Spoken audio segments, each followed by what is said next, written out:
Hi, my name's Ellery Vaughn. I used to be the man who built a legacy, a family, a future, or so I thought. My son, he didn't confront me. He phased me out, quietly, strategically, like a corporate memo that never made it to my desk. One day, I opened my door and found out my house wasn't mine anymore. They called me confused, incompetent, said I forgot too much to be trusted, but I never forgot what mattered. Now I sit in a small apartment, reading a letter from the same son who erased me. And I wonder, why now? Why, after all the silence? Does he want to speak? Would you read that letter? Would you forgive? Or would you finally write your own ending? The echo of applause hadn't even faded when I knew something was wrong. I was standing behind the velvet curtain at Jefferson Legacy Hall, the stage lights bleeding through the seams, warming my neck. My name, Ellery Vaughn, shimmered in gold across a banner strung over the ballroom, celebrating the legacy of E.V. I'd worn my navy suit, the one Lenora had loved most. Even tied the Windsor knot myself. The hall brimmed with old colleagues, junior associates, and scattered family faces, people I had mentored, promoted, defended. Tonight was supposed to be a farewell soaked in dignity. I stepped onto the stage, adjusted the mic with fingers that had signed thousands of loan approvals, and began. I never thought I'd stay in banking this long, but my voice barely touched the room before Bryson appeared beside me. My son. His crisp blazer was unbuttoned, and his eyes held none of the celebration that filled mine. He leaned in and took the mic. I stepped back instinctively, unsure. "You've failed us all," he said. "We want nothing from you." Gasps scattered like broken glass. Someone dropped a fork. The music that had faded into the background stopped altogether. Bryson didn't blink. "You made this all about yourself, your name, your legacy, but we're done pretending." I stood still, heart thudding, face blank. The spotlight didn't move, neither did I. A colleague tried to laugh it off with a raised glass, but the laughter died mid-breath. I opened my mouth, then closed it. No one interrupted Bryson, not even me. I left before dessert. The hallway felt longer than usual, like a tunnel of muffled reactions. No one followed. The valet handed me my keys with a glance I couldn't read. I drove off without speaking, my mouth dry. In the parking lot of my condo, I sat in the car, staring at the dashboard, my fingers curled on the steering wheel. I thought I was being honored, but I was being erased.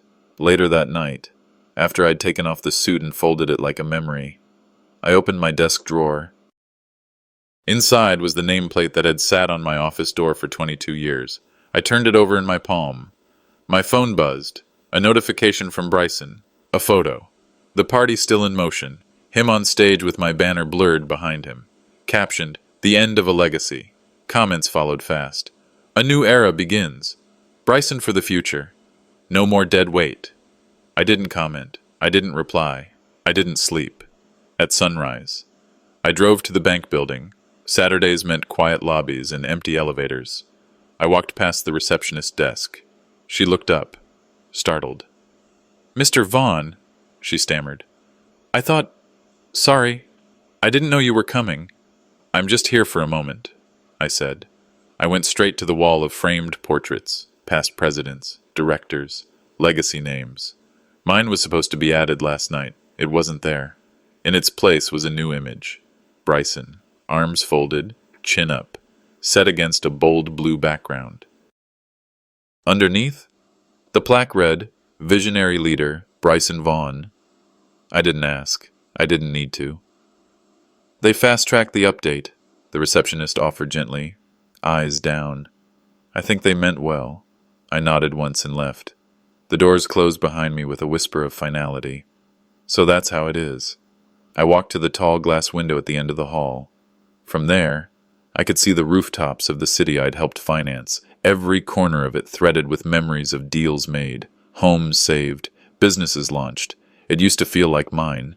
My phone buzzed again. Lyndon's name flashed. I let it ring. They can take the wall. They won't take what I remember. I hadn't expected anything that morning, certainly not a new version of how I was supposed to die. The sun poured into my kitchen through the half-closed blinds, casting pale strips across the floor. The coffee pot burbled, indifferent to the quiet that pressed into the corners of the room. I sat at the table, my phone in hand, rereading the same 4 congratulatory messages from strangers who thought the party had gone off beautifully. What a bold father-son moment, another chimed in. Bryson hadn't messaged. Not even a period. I scrolled up. Nothing. I kept hearing him, his voice slicing through the air, calling me a failure. I couldn't pin down the moment when my own son had stopped seeing me as a father and started treating me like a footnote. Was I ever more than a stepping stone? An hour later. The doorbell rang. No one ever came by unannounced anymore. I shuffled to the door and opened it to find a courier handing over a padded envelope. I signed and brought it inside. It wasn't heavy, but something about it felt leaden in my hands. I placed it on the kitchen table and left it there, unopened. Instead, I checked the rest of the mail. Among the bills and catalogs was a letter in a thick envelope with a gold-embossed logo from a fintech startup I'd never heard of. "Thank you, Mr. Vaughn," it began, "for your founding contribution and visionary support. We are thrilled to list you among our silent founding members." I blinked. I hadn't given them a cent. I called the number at the bottom of the letter. A bright voice answered. "Mr. Vaughn, it's an honor. We've been working with Bryson. He assured us your inclusion was a family alignment. The transfer came through from a family trust with your name listed." "I never authorized any transfer." There was a pause. The woman lowered her voice. "Well, Mr. Vaughn, perhaps you should speak with your son directly. Our paperwork is clear." I didn't raise my voice. I didn't curse. I wrote it down. Every detail. I left the house around noon. Bryson's office was downtown, a glass-walled monument to ambition. His name was now etched on the main directory plaque. Bryson Keating, Executive Visionary. The irony wasn't lost on me. The receptionist smiled politely. "You're here to see Evie?" I stiffened. "Ellery Vaughn." "Oh," she said quickly. "Of course. Sorry, we've just started branding Bryson as EV for short. Easier for clients." I turned away before she could say more. Across the street was a cafe we'd used to frequent when he was still learning the ropes. I ordered a coffee and sat down. A young associate I vaguely remembered passed by. "Mr. Vaughn Sr., he nodded.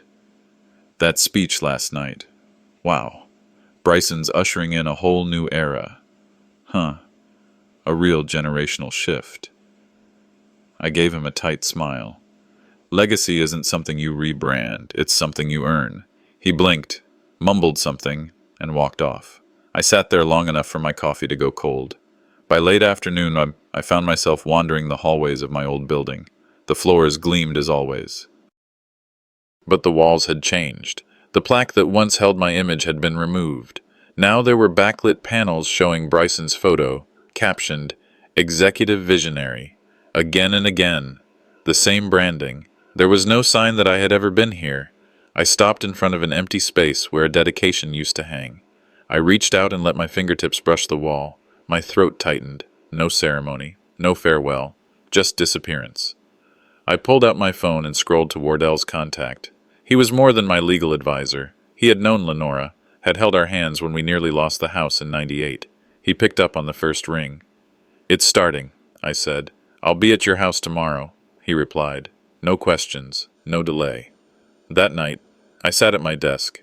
I hadn't used the bottom drawer in years. It still smelled faintly of Lenora's old stationery, lavender and paper. I pulled out the leather-bound journal she gave me on our 25th anniversary. I opened to the first page and wrote, "When my name was taken from me." The pen moved steadily, not shaking. If I don't start telling the truth, they'll finish rewriting it. I set the journal aside just as the doorbell rang again. Another delivery. This time, a large manila envelope marked Blanton Dwyer, Legal. I slid it open. Inside was a copy of a revised will, unsigned but detailed. Bryson's assistant had sent it without consulting me. It reallocated the estate. It removed any reference to my charitable commitments. It listed a new trustee. My heart didn't race. My hands didn't tremble. I simply stared at it, long and hard. wondering just how far he planned to go. I didn't sleep that night. I made a list instead, of everything I still had the power to control. The letter sat where I'd left it, its weight pressing more on memory than paper. I turned on the desk lamp just before sunrise. The flap tore smoothly, like it had been waiting for years. Inside was a second envelope, aged, sealed with a thick fold. Across the front, in Lenora's handwriting, were the words, "Only if things ever fall apart." My hands paused. Lenora always knew how to plan for the things we feared naming. I opened it slowly. The ink had faded in places, but her script still curled strong. "If he ever turns on you," it began. She'd written it 15 years ago. The date neatly printed in the top right corner. "Protect what's left of your name." She wrote of her fear, not of death or illness, but of what Bryson might become if unchecked. "He is bright, but brittle," she said. "Loved, but hollow.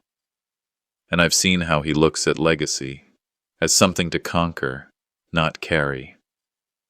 She had spoken with Otis Blanton back then. I hadn't known.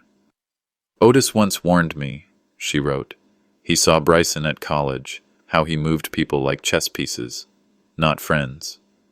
I gripped the page tightly. Her warnings hadn't been paranoia. They were prophecy. Back then, I'd brushed her off. 15 years earlier, we were sitting across from each other in our old kitchen. Bryson had just pitched us his first big idea, a tech platform he wanted to call Nest Point. He needed a cosign, a bank connection, a nod from a known name. Lenora stirred her coffee slowly, her spoon tapping the edge just once. "It's a clever idea," she'd said, "but there's something in his eyes." "He's ambitious," I replied. "He's trying to build something. But is he building it with us or on us?"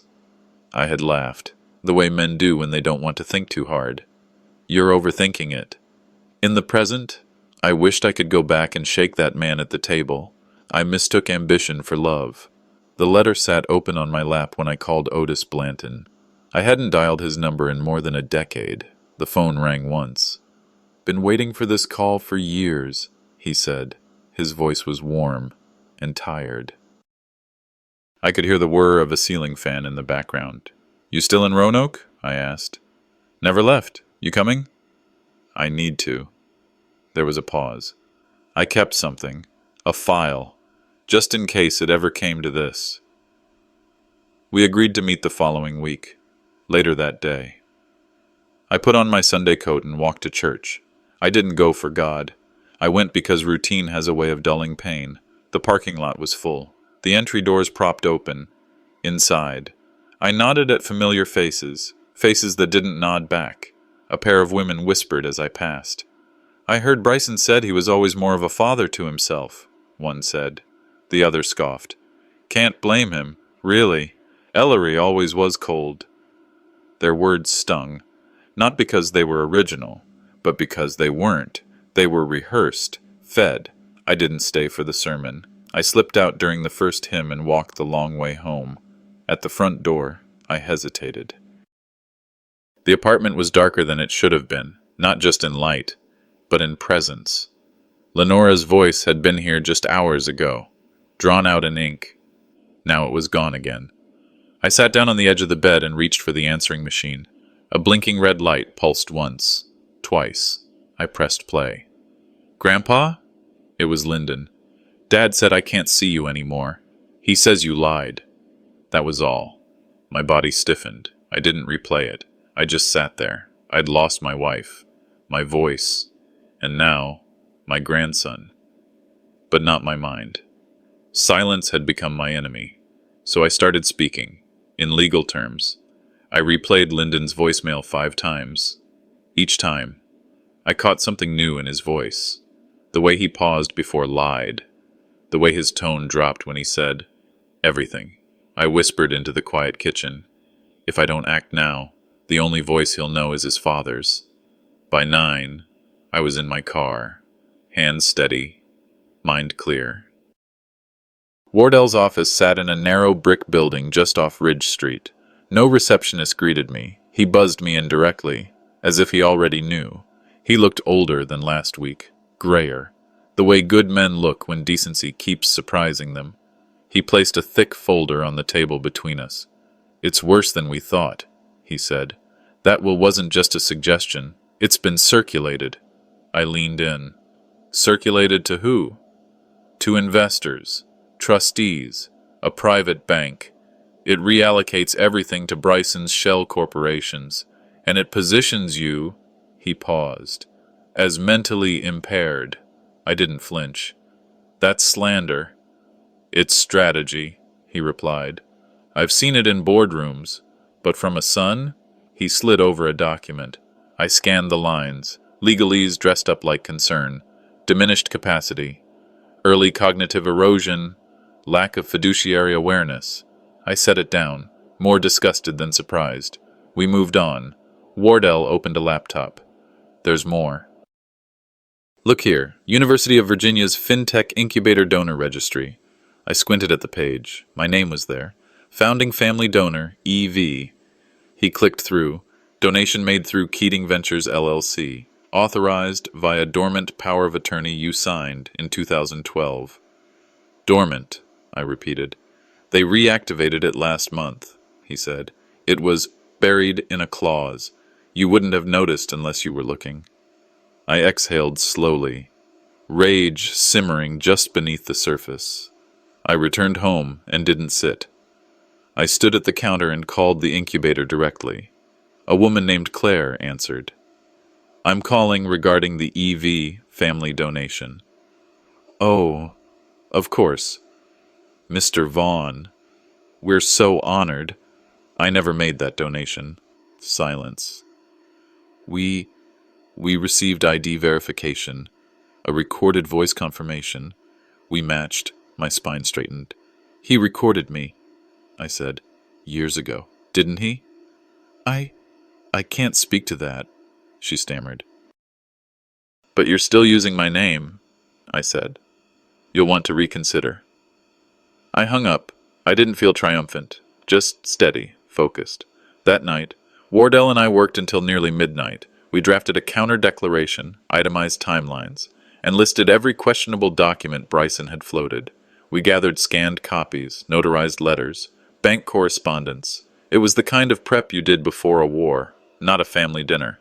Back home, I pulled out the same leather-bound journal from before. I flipped past Lenore's page in my first entry. Page 2, I wrote, "They've used my silence as a blank page." Below that, a single sentence. "I let him tell the story too long. Now, I write my own." The phone buzzed just as I capped the pen. It was Wardell again. "I just sent something over," he said. "You'll want to read it carefully." I checked the email, an attached PDF. "Statement submitted by Bryson Vaughn to Alpha Foundation investors," the header read. The opening paragraph hit harder than expected. "My father, Ellery Vaughn, has long endorsed my leadership trajectory and corporate alignment strategies. All current asset structures reflect his expressed wishes and values." I closed the laptop. I knew what I had to do, confront the lie before it became my legacy. I had been warned. Now I was being removed, one paper at a time. The morning light filtered into my kitchen like it always did, indifferent to the weight of betrayal. I stared at the envelope taped to my door, reread the words once more. "Please vacate by end of next month. Ownership is being transferred. Bryson." I didn't rip it down. I took a photo instead. Then I called Wardell. He picked up on the second ring. "We'll respond in writing," he said, voice calm. "But now we know the timeline." I set the phone down gently and stood there, unmoving, until the coffee went cold. "If I stay quiet now," I said aloud, "then I've taught him nothing." By noon, I was dialing the number for Bryson's office. His assistant picked up, always too cheerful, always too rehearsed. "Can you let him know I'd like to join him for dinner tomorrow? At his home," I said. A pause. Then, "I'll check." She called back 5 minutes later. "He said that would be fine." Not warm, not eager, just fine. Thursday evening came. and I dressed the way a father dresses when he walks into enemy territory wearing civility like armor. Dark jacket, no tie, hands steady, memory sharp. Bryson's house was sharp too, sharper than I remembered. The lawn, symmetrical. The windows, spotless. It was all angles and shine. A hired server opened the door. "Mr. Vaughn?" She nodded, as though I were an outsider being granted access. The foyer was hollow. No pictures of Lenora, no traces of our family, just artful furniture and silence so tight it could snap. Bryson appeared from the hallway in a slate gray shirt, sleeves crisp. "Dad?" he said, more gesture than greeting. The dining room was pristine. The silverware glinted like it had been polished just for tonight. The table was long, too long for two people who once shared baseball cards and birthday candles. We sat. A dish was served, something plated, expensive, no conversation. Then I saw it. Near the dog's water bowl, folded with clinical precision, was the towel I gave Lenora on our 25th anniversary. I knew the stitching, her initials, my handwriting. It had once hung in our bathroom, soft with years and memory. I stood, walked over, picked it up. Bryson didn't flinch. "It's just fabric, Dad. It's not sacred." I looked at him, voice even. "No, but the hands that made it were." He shrugged. "You're reading too much into it." I folded the towel, placed it gently on the table between us, and sat back down. The silence that followed wasn't awkward. It was deliberate. We finished dinner without a word. I declined dessert. Back home, I opened my laptop, intending to journal, but an alert flashed. Zillow. A message from a neighbor. "Hey, your house is listed. You moving?" My throat tightened. I clicked the link. There it was. My home. Photos. Room by room. Even my study. My books. My framed award from the bank. Even the old recliner Lenora always used to nap in on Sundays. All of it cataloged, priced, published. I hadn't signed a thing. The listing was posted under Seller, EV, Trust. I sat in the dark for a long while. Then I printed the entire page, folded it, slid it into a file marked Defense. I took the printed photo of the towel, filed that too. That night, I walked room to room, labeling items, writing names, dates. I took photos of drawer contents, made notes on backs of frames. I wasn't hoarding, I was documenting. If they want to erase me, they'll have to go through every line I've lived. At sunrise, I opened my journal again. Third entry. I was born before everything lived online, but now my legacy depends on what strangers read about me on a listing. I placed the pen down, walked to the front door to get the morning paper. That's when I saw it. Another envelope, smaller this time, taped to the frame with quiet precision. "Please vacate by end of next month. Ownership is being transferred. Bryson." I didn't tear it down. I took a photo, then I called Wardell. The night after I found the notice stapled to my doorframe, I didn't sleep. I lay on the living room couch with the document on my chest, the ceiling fan clicking overhead like a metronome marking time I couldn't get back. By morning, I was still in the same position, still hoping some part of me had misread it. I hadn't. The language was clear. My name was absent. The address was not. By 9, I was at the front steps, key in hand, wondering if it would still turn. It did. But something in me knew it was temporary. Temporary. Like respect in a house no longer mine. I stepped inside and stood still. The scent of Lenora's potpourri lingered faintly in the hallway, the last scent she ever loved. I whispered to the air. "They're trying to sell your fingerprints off the windows." Wardell called an hour later. "Ellery, I got confirmation.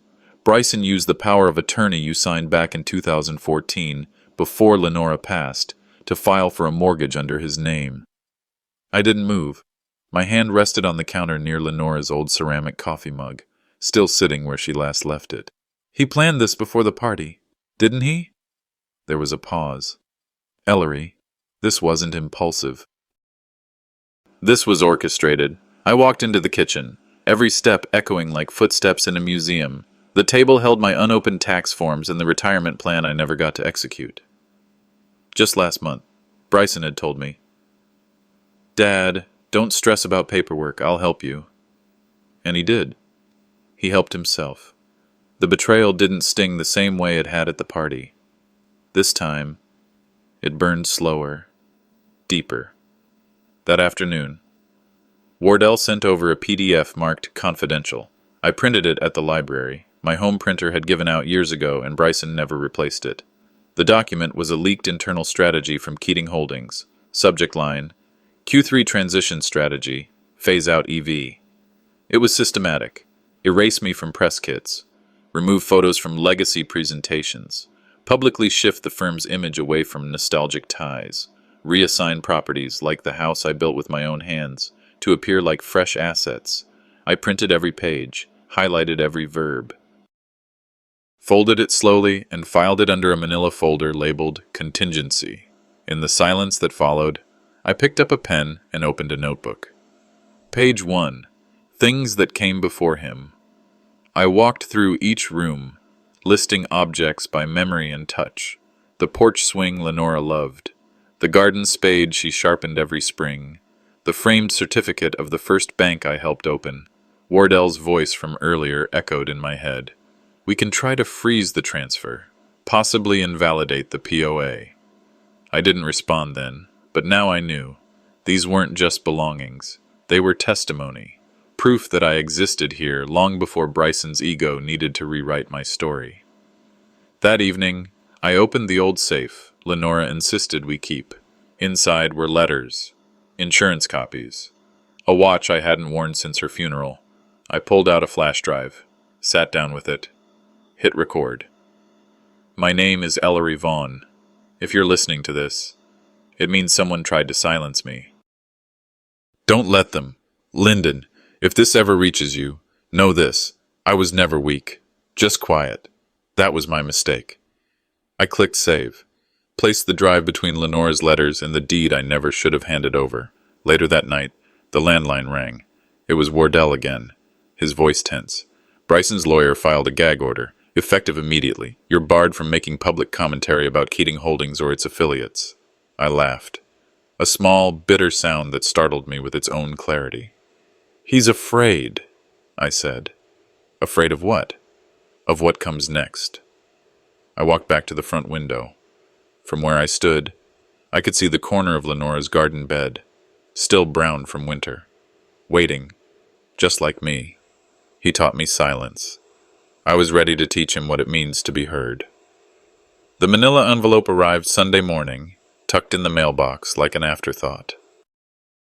The return address read Keating Holdings Legal. I already knew it wouldn't be a friendly letter. Inside, you are hereby restricted from making public commentary regarding Keating Holdings, its affiliates, and its leadership. I read it twice, then again. My eyes scanned the phrases. Defamation liability. Preservation of public image. All social and print disclosures subject to litigation. So this was the tactic. Muzzle the memory before it spoke. I exhaled through my nose, low and slow. He always hated when I spoke up, I said quietly. Now he made it law. I folded the letter precisely and placed it beside the fireplace, not to burn, but to remind. That night, just past 10, I heard the click of the side gate. I didn't move at first. Then came the whisper, "Grandpa?" I opened the back door and found Lyndon, hood up, shoes muddy. "I'm not supposed to be here," he said, glancing over his shoulder. He reached into his pocket and pulled something out, a small, worn penknife. "I kept it," he said, "from our last camping trip. When they said you were lying, I didn't believe them. I felt the sting in my chest. I knelt down and pulled him into an embrace, the kind that tries to shield a child from the world. "The truth waits, son," I whispered. "You just proved it." We stood quietly for a while, neither of us needing to fill the air with more than what had already been returned. As he pulled back, he hesitated. "They monitor everything now," he said. There's a camera in your guest room. Dad said it's for security. But he didn't have to finish. Monday morning, I unscrewed the smoke detector above the guest bed. Inside, tucked neatly among circuits, was a camera. Sleek, wireless, labeled discreetly. I held it in my palm. Security, I muttered. Shouldn't feel like surveillance. I filmed myself holding it, panned to the guest bed, then looked directly into the lens. I am not your threat, but I see you now. I mailed the camera to Wardell with a single yellow post-it. Freedom doesn't come with a lens. Then I made coffee. By noon, I stood in the garden shed, Lenora's old sanctuary, now my command center. The smell of earth and old lavender still lingered. I rolled out a folding table, set down my printer, opened my external hard drive. One by one, I began printing. Contracts, letters, receipts, notarized forms. Every footprint I had left over 50 years of work and love. Each page I marked either active or deprecated. The former for the courtroom, the latter for my memoir. Should I ever finish it, in a small shoebox, I found a cassette. Lenora, 2003, Bloom Women's Shelter fundraiser. I dug out the player, pressed play. Her voice, still warm, filled the space. The ones who whisper longest survive longest. I let it loop while I worked. By afternoon, Lyndon returned. He brought peanut butter sandwiches, a notebook, and questions. Would I have to swear in court? He asked. Only if you testify. I want to. You were never cruel, just quiet. I smiled. That's the nicest thing anyone said to me this month. I handed him my old fountain pen. Keep this, for the story you'll one day tell. We practiced answers to questions he might face.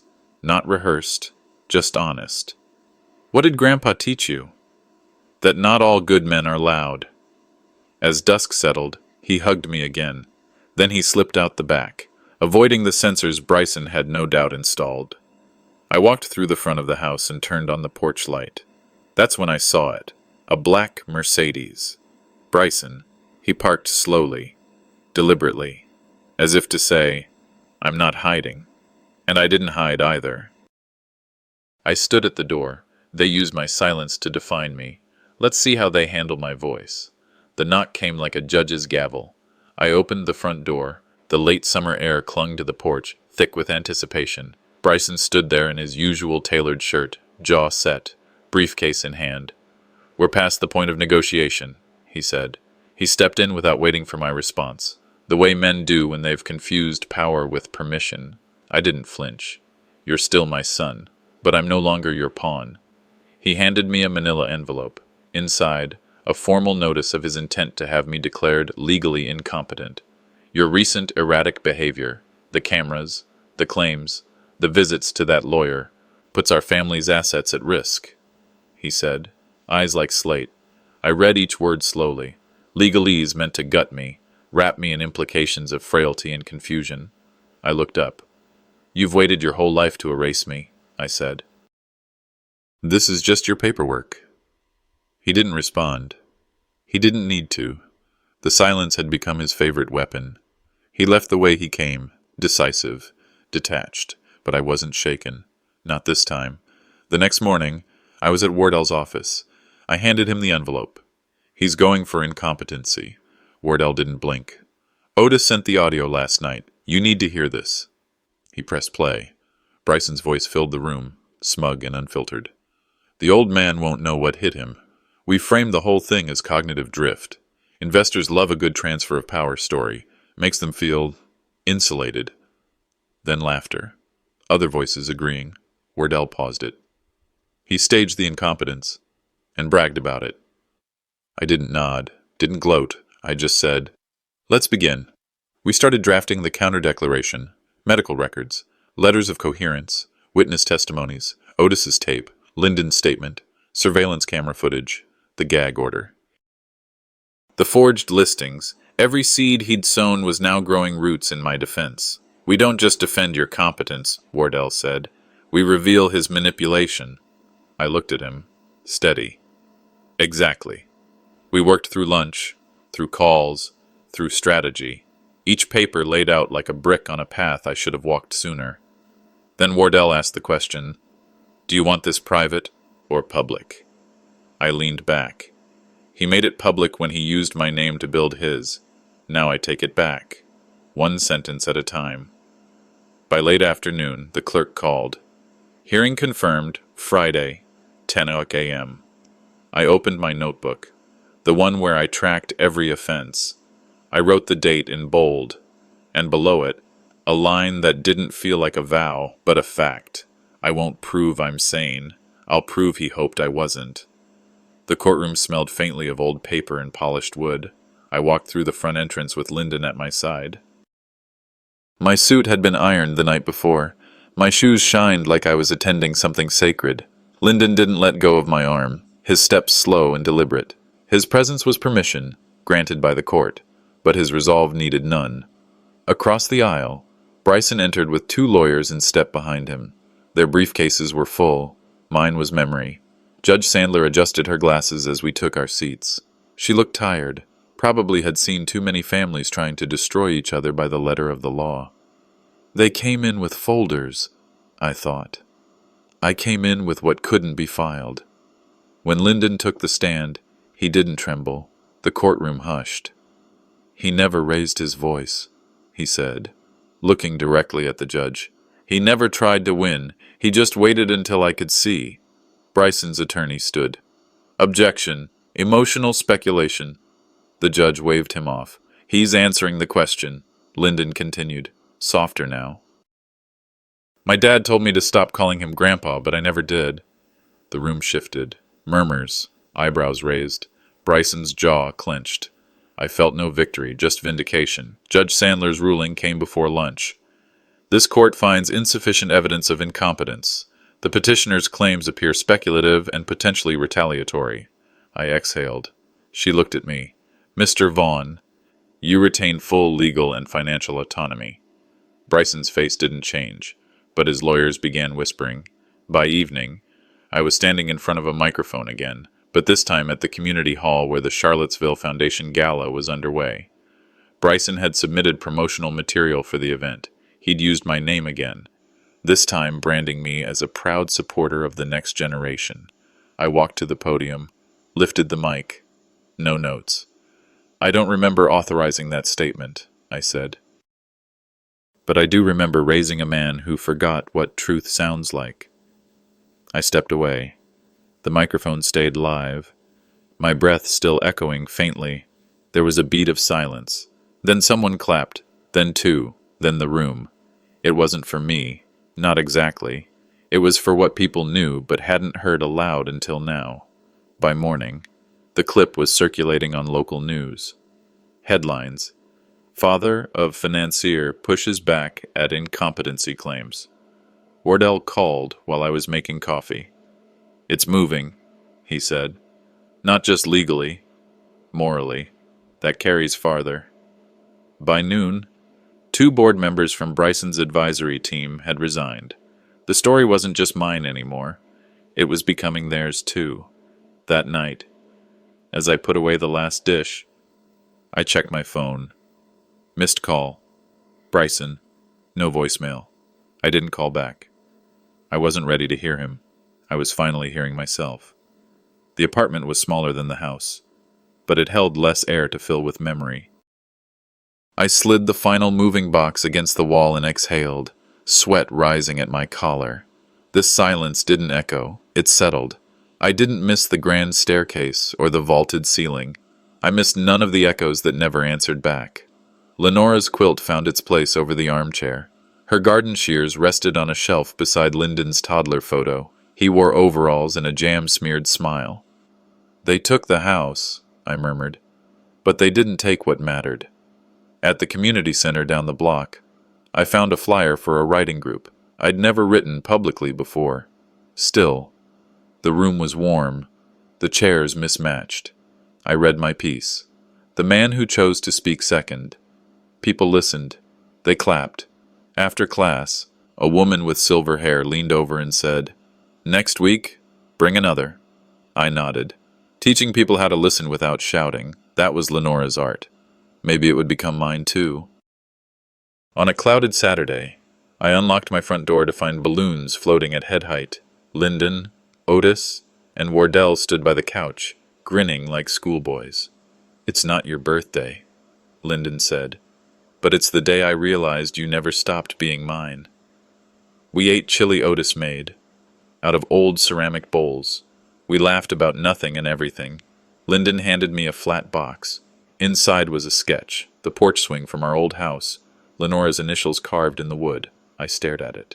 "You remembered," he smiled. "You never let me forget." As they left, Lyndon lingered. "Dad's quiet lately, but he watched your gala speech." I didn't speak. "You didn't need to win," Lyndon added. "You just needed not to disappear." He set a sealed envelope on the coffee table. "It's from him." I didn't open it. I placed it beside Lenora's final note. I didn't need more noise. Not yet. Closure didn't have to shout. That night, I sat on the balcony with a glass of water. The city buzzed below, no longer roaring through my life. My phone buzzed. A text from Lyndon. A photo of the swing, now rebuilt at the community park. Caption: "Some things are meant to hold weight." I looked out over the streetlights, a warm knot rising in my throat. The envelope from Bryson sat unopened for 3 days. I moved it twice, once to dust the table, and again to clear a plate. But I never left it out of sight. It wasn't fear, it was fatigue. Some truths, even when expected, require a reservoir of strength to face. On the 4th day, I broke the seal. The handwriting was his, not typed. That, in itself, felt foreign. The first line read, "I didn't write this for forgiveness, just clarity." I kept reading. He admitted to the will, the fabricated recordings, even the Zillow listing. "I thought legacy was a game of positioning," he wrote. "But watching you stand in court, I saw something I never earned. Belief." He didn't apologize, but he didn't lie either. I set the letter down and looked out the window. Snow was falling, soft and aimless. No wind, just descent. That afternoon, I returned to the community center. The writing group met in the same room, folding chairs still squeaking. Eleanor, the retired librarian, handed me a cup of lukewarm coffee. "Are you reading today?" I nodded and unfolded a fresh page. "I have a piece called 'The Things He Didn't Say,'" I began, "but I think you'll hear him anyway." Afterward, no one spoke for a while. Then Eleanor said, "Some people raise children. You raised a mirror." That evening, Lyndon visited. He brought 2 grocery bags and a paper he wanted help revising. College essay season. "Tell me what you really think," he said. "Even if it stings." I smiled. "That's the only way I know how." We spent 2 hours reworking a paragraph about resilience. He wrote, "My grandfather never fought back with fists. He just stayed standing." When he left, he hugged me longer than usual. "Dad's moving offices," he mumbled. "Says the old place feels too heavy." I didn't comment, but I knew what he meant. Some rooms grow shadows too thick to repaint. Before bed, I reread Bryson's letter. I highlighted one sentence. "You weren't wrong, I just needed you to be." I didn't know what to do with that. Maybe nothing, maybe everything. On Sunday morning, I walked through the city park. The swing from my old porch had been installed near the duck pond. The metal hooks creaked the way they used to. Someone had carved a small L+E into the wood. A young couple sat there, arms linked, silent. I didn't interrupt, just watched. When I got home, a package was waiting.